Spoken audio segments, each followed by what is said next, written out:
Now that I'm a parent, I sometimes look at my kids, right, and all of the crazy, dumb things they do. And I may be guilty of calling my parents and complaining about some of these things. And sometimes in these conversations, they remind me how much my kids sound like I did when I was their age. Now that I'm older, I probably don't remember some of the dumb things I did. But you know what? Sitting back thinking, I done some dumb things as a young person. So let's talk about it. Come on, somebody. Y'all remember back in the 80s how we used to all have pen pals?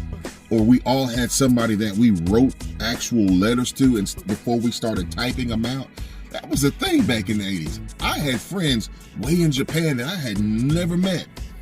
It's like that now, but it's, the medium is quicker. But anyway, for those of you who are watching this who have never actually written a letter, what we had to do was we had to get an envelope.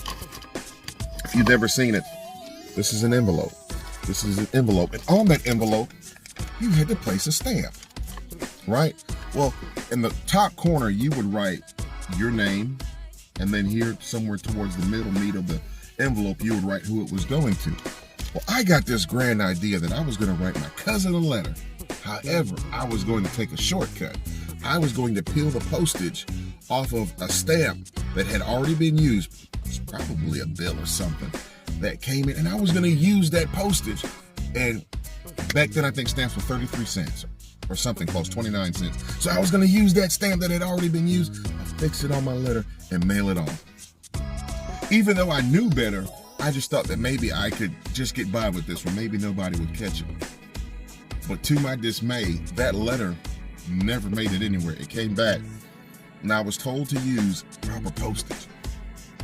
Case in point, one of the greatest takeaways that I learned from that lesson, looking back now, in light of some of the things I see my kids doing, which basically are one and the same, is I realized that each of us are like that envelope.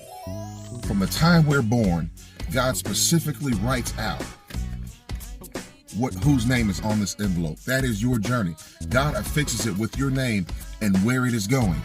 He has ultimately paid the price in the form of the stamp to make sure that your journey is unique to where you are going. Now, the reality is a lot of us will spend a lot of our beginning part of our journey trying to figure out who we are. And sometimes as we're trying to figure out who we are, we'll pattern a lot of ourselves after maybe somebody else that we think is going in, that we emulate. I think that's the word we use. We'll emulate a lot of us based on somebody else. A lot of times we call these mentors, and we'll find people that we want to kind of be, parts of us want to be like them. But here's the reality, right? Your journey is unique to you.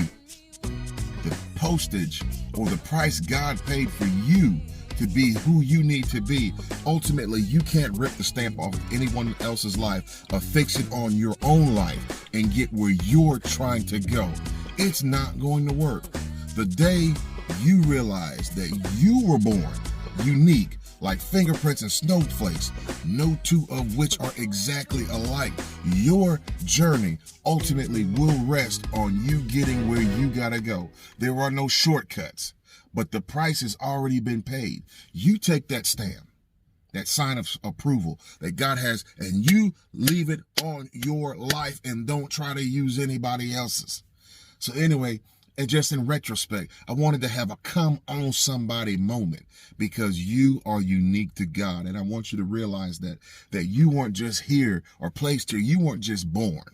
You're not just existing, but you have a purpose. You have a destiny. You have a location to get to.